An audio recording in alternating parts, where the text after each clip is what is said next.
Yo, what is up guys? It's the Nightwing at Way of Life Esports coming at you guys with another League of Legends video here today.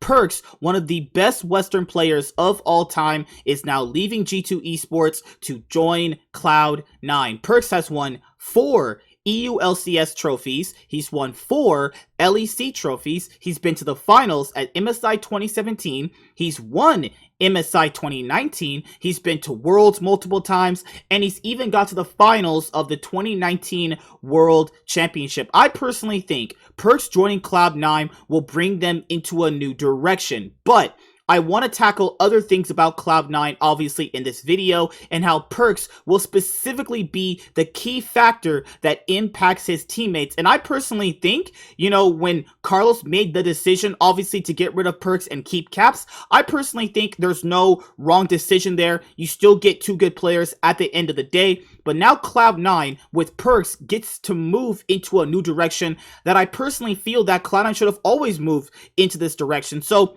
the previous Cloud9 mid laners were obviously Hai, Jensen, and Niski. Now, Hai obviously was the legendary mid laner of Cloud9, the shot calling mid laner that everyone knows him for. He dominated North America for about 2 splits. He's won 2 trophies. Jensen was on Cloud9. He was a really strong individual mid laner. Niski arguably will probably go down as like the 3rd or 2nd best mid laner in Cloud9's history based on, I guess, your criteria and how you look at it. Niski was really valuable to Cloud9, adding in that roaming aspect where he completely took over the game with Blabber as he played together with them.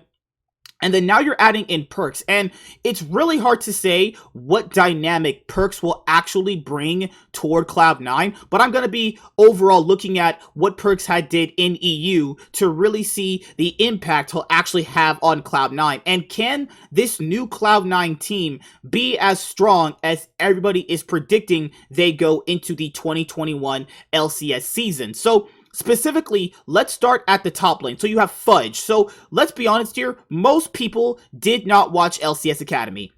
I'm pretty sure we can all admit that. But I actually did. I usually watch all these things, and I keep up with all these things very, very effectively. That's how I'm able to give you an accurate opinion on most players that I talk about from what I see. I personally think Fudge will be pretty strong. He played a lot of carry champions in the LCS Academy, and he was overall really strong on those champions. It's very hard to say how that will be in the LCS because obviously he's playing against weaker caliber top laners in the LCS Academy. That's just by default. It's obviously easier to beat up on players obviously weaker than you, but it's also equally harder to be better than players that are supposed to be on your level, if you can understand what I'm saying.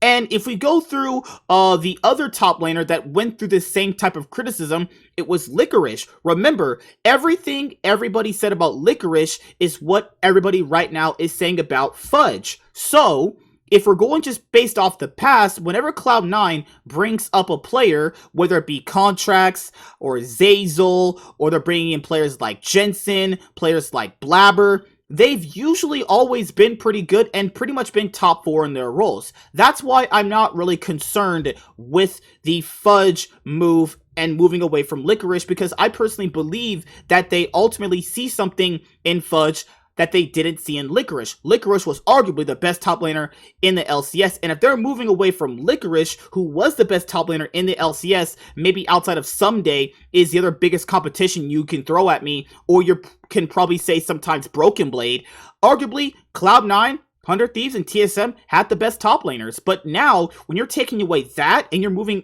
to someone like Fudge, that's telling me this guy is either dominating scrims, he's been learning a lot from Licorice, from what he did learn before Licorice obviously left, and Jack and the players around Fudge trust him enough to be a serviceable, strong top laner. Now, the question here is, if he's not as good as Licorice, that's going to be a downgrade.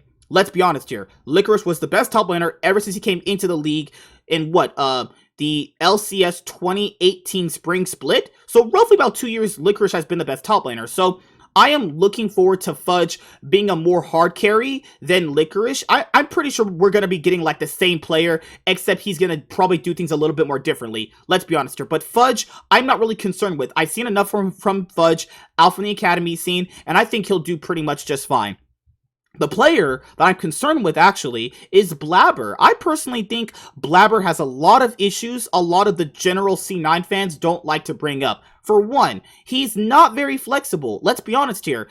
In the past LCS 2020 summer split, this guy completely fell off a cliff. There's been other moments of this guy falling off a cliff. Remember, all the way back in the LCS 2019 summer split, all the games Blabber played, he lost. He lost all of them.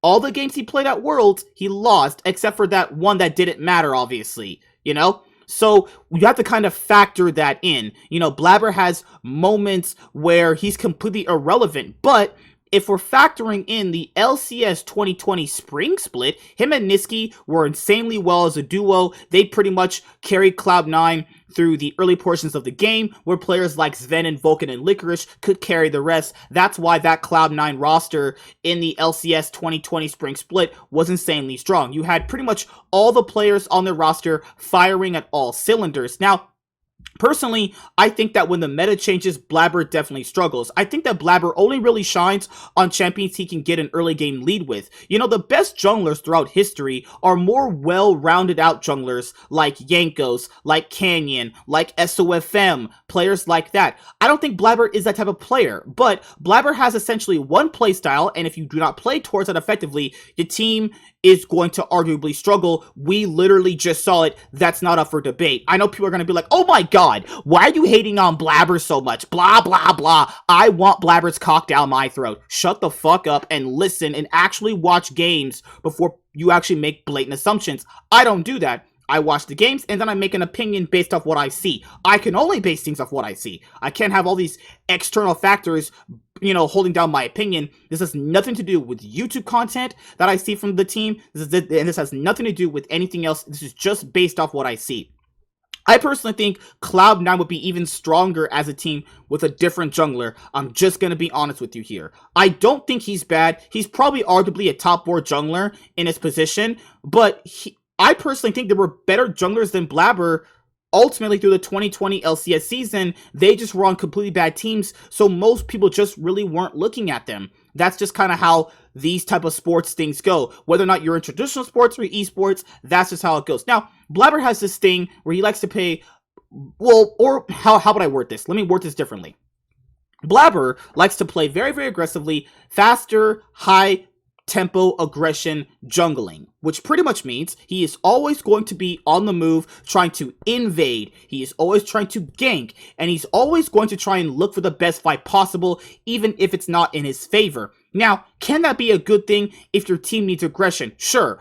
But more or less so, I've seen this guy take a lot of fights he can't win, and then there was a period, you know, in the LCS 2020 summer split where he was just consistently invading level 1 on Lee Sin. Like, did we not see that? Then, the only reason why he didn't get punished was because the other teams at that moment in time were just so bad, they weren't punishing that. Then, when teams started punishing Cloud9, that's when he started looking bad. And I personally think that's going to lead into my next point, which is going to be Perkz, which I think Perkz will be a pretty strong mid laner. Most people have Perkz arguably right now. If you're doing like mid laner LCS 2021 season power rankings, he's going to be probably like arguably number 1 or number 2 or number 3, given how you'll rank Jensen and Power of Evil in that category, right? So I think Perkz as a player will definitely cover up Blabber's strengths, and I think that Blabber will be able to learn how Perkz wants to play the game, and they'll be a more effective duo. Jankos and Perkz weren't really always the best mid jungle, but they understood the game to a certain point where Jankos would do something, Perkz follows up, but Perkz wasn't always babysitting Jankos. I personally feel that moving forward, at a certain point, maybe Perkz will have to babysit Blabber because he might be getting into situations that'll put his team behind. Now, looking at Perkz overall, it's kind of hard to judge how well he would actually do, given the fact that, well, during the LEC 2020 season, he only played mid lane once. He only played it during the spring split.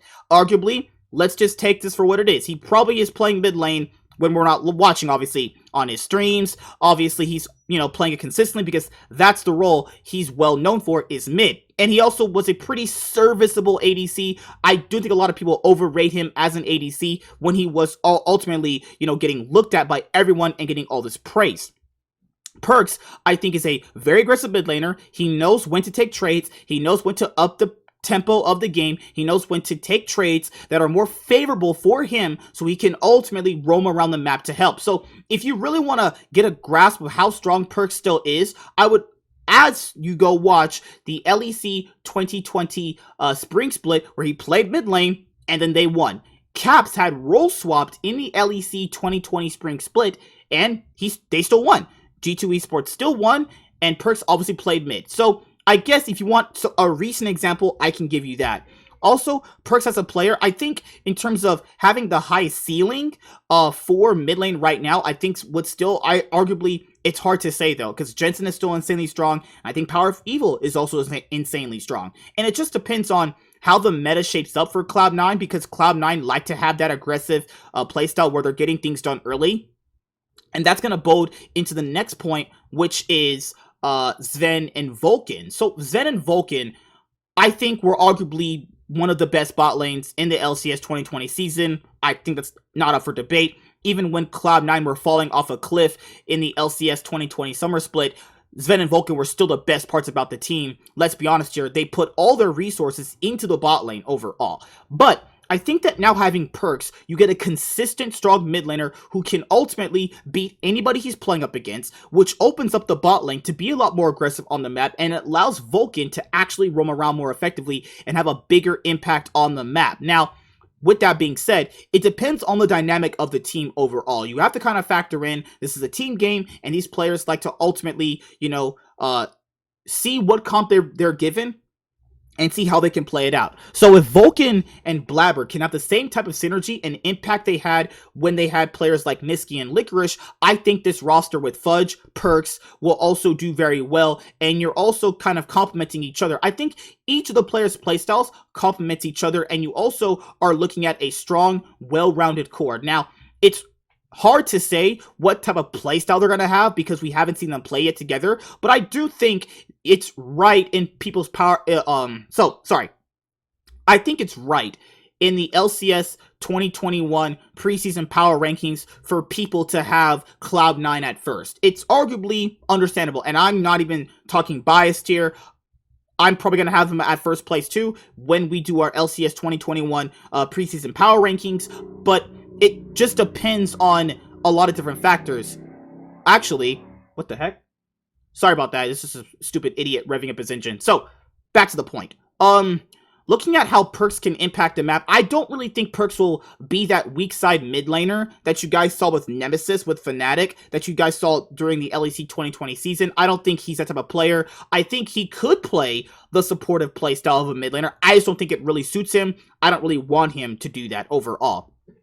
Then you're looking at the bot lane, because the real portion of how the team could do well is the bot lane. So when you're looking at all the teams right now, you're factoring in all their strengths. To really be the best team in any league possible, each position has to fire on all cylinders. It has to go boom, boom, boom, boom, boom. Everything has to be a well-synced, oiled machine. If Fudge can be just as good as Licorice, they'll also do pretty well, because I don't think you can do as well in any of the LCS, LEC, LP on LCK with the weak top laner. It's just not going to happen. But you can carry a weak top laner, even if Fudge is bad. But it's very hard to carry a bad bot lane. I have played so many games since 2014.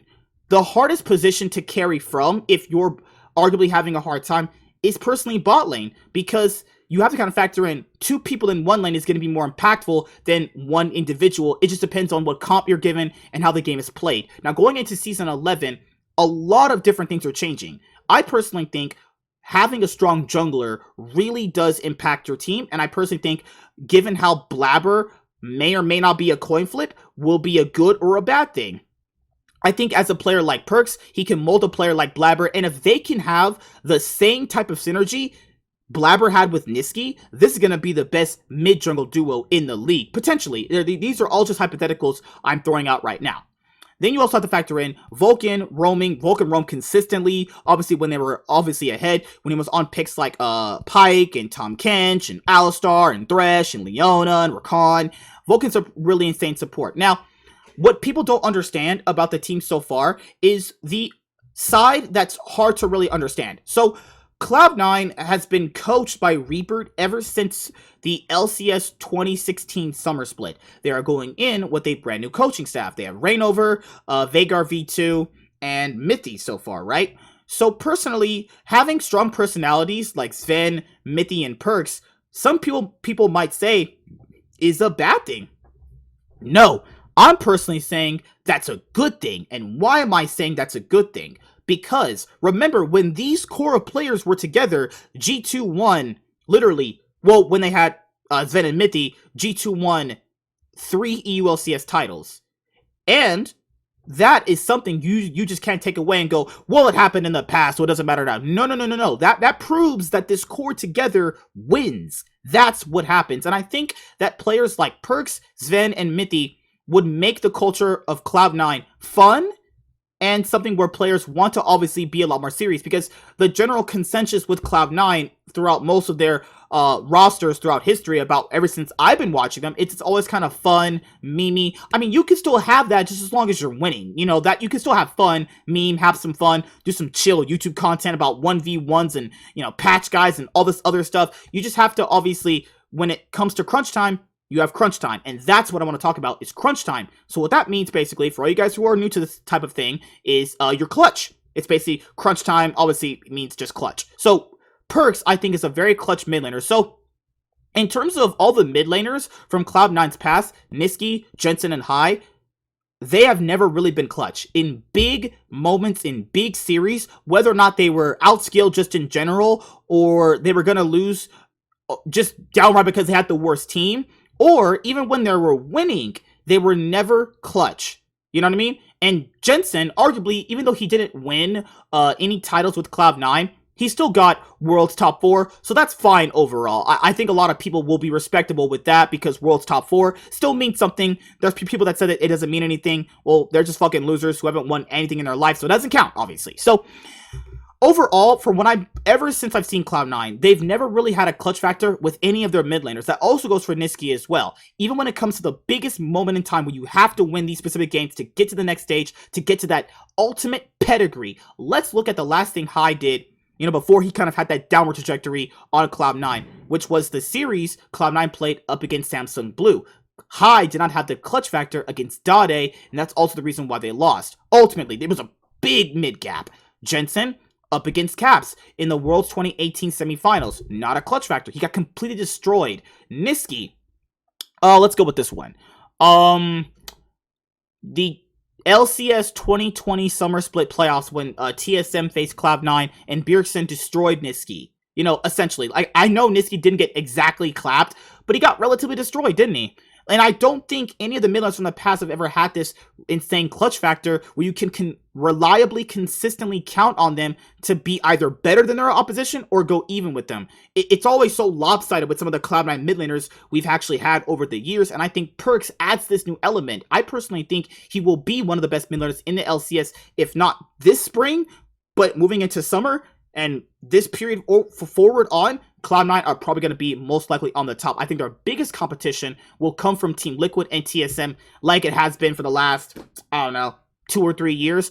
Arguably, back then it was also COG, but more or less so it's always been TSM that's always been consistently challenging them. And then Team Liquid now, ultimately, with their superstar team, having a bit of leeway in the conversation. And the last thing to pretty much touch on for this video is the whole situation that revolved around Ocelot and Perkz, and did Perkz really want to stay in Europe? And, you know, let's be honest here. At the end of the day, we don't know. Perkz has never made any official statements saying that he wanted to stay in EU and that he wanted to play on any team. And he never also said, you know, Ocelot really did him wrong. It's just a bunch of he said, she said. You know, it's ultimately going to bring you to that point. Let's be honest here. You know, we can make assumptions. We can go, oh yeah, Ocelot said this, Perkz said this. It really doesn't matter though. Like, what matters now moving forward is that Perkz is on Cloud9. Ocelot has now moved on with G2. Let's think about the future. And I'm thinking about Cloud9 overall, and I want Cloud9 to be the best team in the LCS. I personally do. As you guys know, hey, I'm a C9 fan for life, and I also love G2. I have a G2 video coming up very, very soon, detailing all my problems and potential hype with G2. I love G2, but you know me, my first baby, my first boo is Cloud9, and I love Cloud9, and I'm always more harsh on them, not because I'm their fan, because I know they can do better. Jack knows it. All the players that have played through any of their roster iterations know that. All of them know that they could be the best. So, even going into the 2020 offseason, I was like, hey, if you're already switching out Licorice, hey, let's get a new mid laner. Hey, I'm not a fanboy. You know what I mean? Like, I speak my honest truth.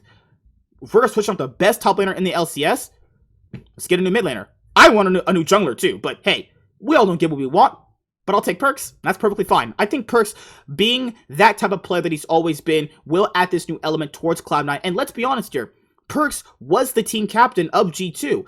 I arguably want you guys to do this, because I know most people won't, because they're just fucking cock-riding dick suckers. There was this moment during G2 versus Damwon or SKT back in Worlds 2019, where Perkz said something and everybody did it instantly because they trust him that much. The trust factor he'll have, the clutch factor he'll have, the mechanics that he has will arguably take Cloud9 to the next level. Now, there are obviously ways, where, this could not work out.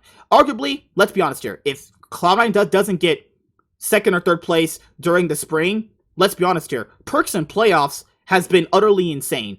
Hasn't Perkz won, like, every single playoffs he's been a part of ever since, like, Yeah, he's won all his playoffs, except for, like, 2018, where he ultimately lost a lot of best of fives, because shitty Yarden and Wadid, and, they lost to Fnatic all in 2018. But outside of, like, 2018, he's pretty much won all the playoffs that he's been a part of. And it's that clutch factor you need. He is always going to be really good when it comes to being clutch and when it comes to leading a team and how he wants to play the game. And since he's already played with Sven before, he knows what Sven wants. Sven knows what Perkz wants, and that can be something you can build off of. Right there is where you started at. So, yep, that's pretty much it, and that's all my ideas and thoughts going on Cloud9 right now. I personally think the only question mark I have is Blabber overall. That's the only question mark I have. He's kind of a coin flip jungler, and at a certain point, that's going to get exposed. That's just how I personally feel about it. I'm not going to lie to you guys. I'm not going to sit here and sugarcoat things for you. I think a coin flip jungling playstyle needs to get worked on. Now, is playing with Perkz going to really change that playstyle?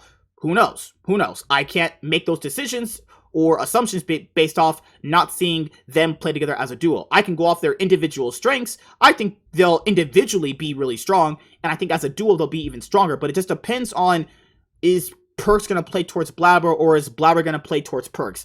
It's going to be a weird dynamic, and it also functions into how do you integrate a brand new mid laner and a brand new top laner into the team. They could have some growing pains. I'm not saying they can't have growing pains, but in terms of the highest ceiling, it's hard to say, because I think other teams, well, arguably, if you want the highest ceiling, Team Liquid also have a pretty high ceiling. Let's be honest here. So it's really hard to say who will have the highest ceiling out of Cloud9 or Team Liquid. I ultimately think Cloud9 and Team Liquid have an equally highest ceiling. It just depends on which comps they're going to be on and how we see them play the game in Season 11. That's just pretty much what it boils down to. But yeah, that's pretty much it. What do you guys think about Perkz joining Cloud9? I think this is a perfect move for Cloud9. I think there's never going to be a big upgrade for Cloud9's mid lane position other than Perkz. I love the other C9 mid laners that we've had. Hi, Jensen and Niski. But let's be honest here. Perkz is on a completely different level from those guys, and he's a way different type of player in the game and how he affects the team around him. Factor in all these many years he's been winning EULCS. It's not just the players around him. He's won with different rosters. Zen and Mithy, Trick and Expect, Yankos Wonder, Caps and Mickey X. He won with Trick, Hybrid, Emperor, and Kikis. But what was the one constant thing? Him. He was the one constant thing that consistently won. And even when he role swapped and then won MSI 2019 and then got to the World 2019 Championship Finals. He even got to the finals of MSI 2017 when it was kind of just a joke for a Western team to do well against the Korean teams. He even took down RNG in that, when one of the greatest upsets of all time in the World's 2018 quarterfinals, where his team wasn't even supposed to win, and he had that carry LeBlanc performance. This is the player that Cloud9 has always needed, and they're going to be arguably, if not the best team in the LCS for the 2021 season. See you guys later. Like, comment, subscribe, most of all enjoy. I'm the Nightwing, and Way of Life Esports is signing out, guys. Peace. You guys have a good day. See you guys later. Goodbye. Yo, it's the Nightwing. Hopefully you guys enjoyed the video that you guys just watched, and if you did enjoy it, make sure you leave a like and a comment down below, and if you never want to miss out on a single upload, make sure you hit the notification bell. That way you get notified whenever I post a video. Thank you guys for the continued support, and I'll see you guys in the next video. Peace.